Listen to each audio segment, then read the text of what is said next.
G'day YouTube, welcome back to my channel Bonsai Works. I'm David. Today, you must be in shock if you've been following my channel for a while, but it's not a Shimpaku. You know how much I love Shimpaku, junipers. These are a couple of olives that to be honest, I just dug out from, I think, a parking lot somewhere. I just used like land site, and I just dug them out, didn't know what to expect. And of course olives are like weeds and they just grow like crazy, and in Melbourne, in Australia, they're just weeds almost down here. Fantastic, great material, great. But I don't have much knowledge, or I don't really do much with olives. I have one beautiful large specimen that I really love because it came out of my parents' front yard. My dad planted it many years ago, and I've still got that tree, so it's sentimental to me. So it's a nice big tree. But these guys are little young olives, but I don't know what they look like. All I know is they're nice and shooting. It's coming up to spring.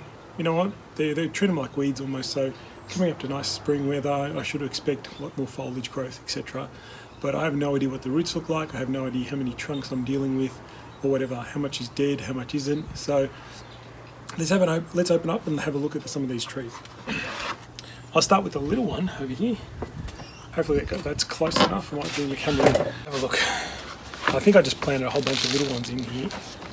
I don't know. We'll see. I don't even know if it's the time of year to do it, to be honest. Let's have a look.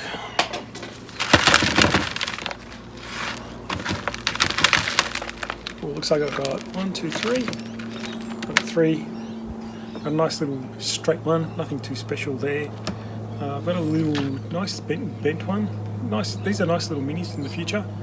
So nice health. Look at that roots. Pretty much, I don't think I had any roots on these things. I just cut them off and look at that, just no problem. This one looks really good.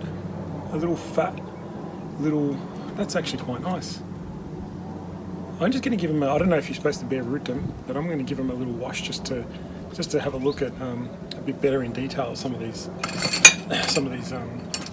what the root structure looks like. Just want to clean up some of these. See how these bits that I cut off are kind of dead. I want the feeder roots, this young small stuff. So I'm just I've got to leave that one. But it's not a bad little fat little guy, see that? Little mini. These are all nice little minis, you know. Just put them back in a plastic pot, clean up the roots, and just grab them singularly and see what happens. So I'm just going to give them a little rinse, and then, you know, we'll see. I don't know what we'll do with them, but for now they're okay. I'm just going to clean up, find out where's, you know, most of that's alive. There's like two little top bits there, probably cut off one. I'm going to keep the other one probably. Just probably for tape, I'm going to just move that one out. You know, just clean them up a little. And now I've got some sort of structure, something to build with. Might leave them to help with the roots, but let me go and give them a wash. This is cute, I don't mind that one. It's got a bit of movement, this one, so a bit more interesting. This is probably the little winner in the whole group. Right, let me go give them a rinse and we'll have a better look at their roots.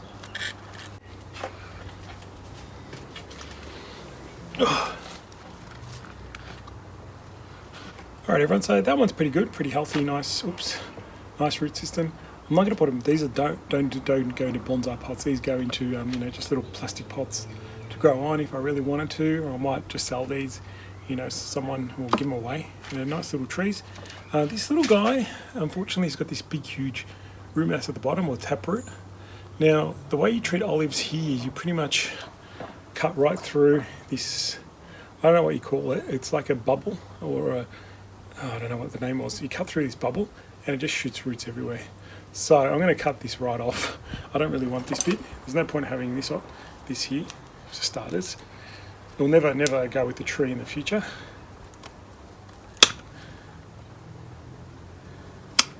So you start with there, but I'm pretty sure that you can just go shoom right through it, right through this. Someone will put the word up if you put in the comments what it is. I know what it is, but you cut right through it and it should grow on. So, but I'm going to leave that for now like that. Just let's see if it shoots back and grows on. It's a nice little tree if it survives. That's dead, that bit. This trunk is dead, so I'm going to get rid of that. That's dead. The middle one's dead. Alright, so that's pretty good. That's what's alive. Nice little tree. Look at that, very cute. You can imagine that in the future, even if we just have that little bit as the tree. All right, I'm just going to put these in a plastic pot with some nice soil, and off they go. Put that aside. That can survive there for a while. No real rush. Let's have a look at the bigger one. Again, I don't know if this is one tree or multiple. Oh, it's one tree.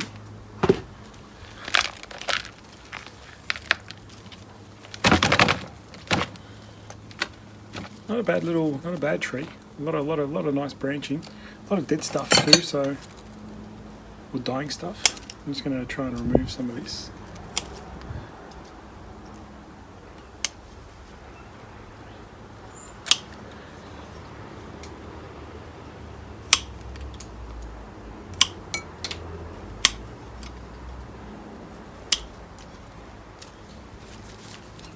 This top bit's kind of dead, but that's okay.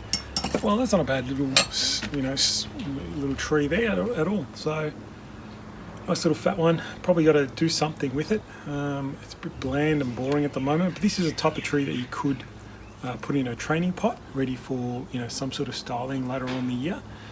Just let it keep recovering and keep putting out shoots. You've got to do something about all these, but that needs some bit more powerful tools and maybe a saw to cut those down. This is a not bad trunk, nice and healthy. You've got nice foliage at the top, nice and tall. Problem is this is the fattest, but it's the fattest, but we're gonna have to regrade the top if we keep it like that. You could go a clump style. I don't know. There's options. It's an interesting. Let me just go wash the roots and let's have a look closer at it. Alright everyone, this is quite a nice little root structure, and it shows you, I'll show you the close up. See how the little roots, that's a little root just popping out. It does that. All those are nice new feeder roots. No problem there, those white ones. It looks really healthy. It's not a bad little tree, this one. It has a lot of interest. Possibilities include, this is a lot more deadwood on this tree to create something interesting. Let the tree recover. There's some nice little trunks in here that could offer something. You could cut the tree whole all the way back to just those and create a little mini, really fat little mini. But yeah, nice little tree. I'm actually going to probably put it in a training pot, because I actually want to start to look at it and work on it maybe this year. So it's kind of ready in a way because of the growth, and it should do really well. So just a training pot. I've got this nice little brown training pot that I'll probably put it in. It'll look quite nice. Yeah, not a bad little tree for free. Dug it up, looked after it for a season, and yeah, it's doing all right. So I'm just going to prepare this pot and put it in there, and we'll have a look at the finish when I've got all these trees done. All right, everyone. So just nice, put them in little plastic pots to grow on these little guys. You can see them a bit better now. Not too bad little trees. Let that recover. Give it a little trim, give it a little wire, and it'll come up like a nice little mini tree. Probably in a bonsai pot one day, but probably definitely on the sales tables at one of the shows, definitely. This little guy's not too bad. It's got a bit more movement on this little tree. Something a bit more interesting. So again, just cleaned up, put in a pot and ready to go. This is the little fat one. It's probably a bit buried, but that's important. Just bury it a little bit. Get the roots going, get nice and healthy, and that will be a nice little mini in the future. You can have that in a very shallow pot, I'm assuming. Very small mini little olive there, potentially really nice. And then probably the best one was this one, of course. It's got a nice powerful base, got a lot of work to do. Probably a nice little workshop tree. Once it really fills out with foliage. Now I'm hoping the weather this year's good and warm. Olives love the warm weather, and really get this powering along. And I don't know what the front is. That could be the front. This could be the front. Don't know. There's always potential on both sides. But you won't know until you have a real close look. The foliage recovers, the tree's strong. So maybe another 6 months' time we'll have a look at working on this tree. No rush at the moment. Just let them recover from their ordeal. I guess I didn't really cut roots. I just cleaned off the old root, cleaned off the old soil, put them in new soil. Bonsai mix, nice open. Hopefully helps with the root development, and off they go. So there you go, guys. Some nice olives to look at. Something a bit different. These are collected. It was actually an abandoned site that I go to where I collect my moss. I saw these olives and I go, oh, we'll just dig them up and see what happens. and they survive. You know, you treat them pretty mean, these guys, and they just survive. So really good news there. These go on the benches, just get watered, fertilised after maybe another month or so, and off they go, and we'll see how they develop over the time. So, you know, guys, maybe hope you enjoyed that. Let me know what you think, and we'll be around soon. See you guys, bye.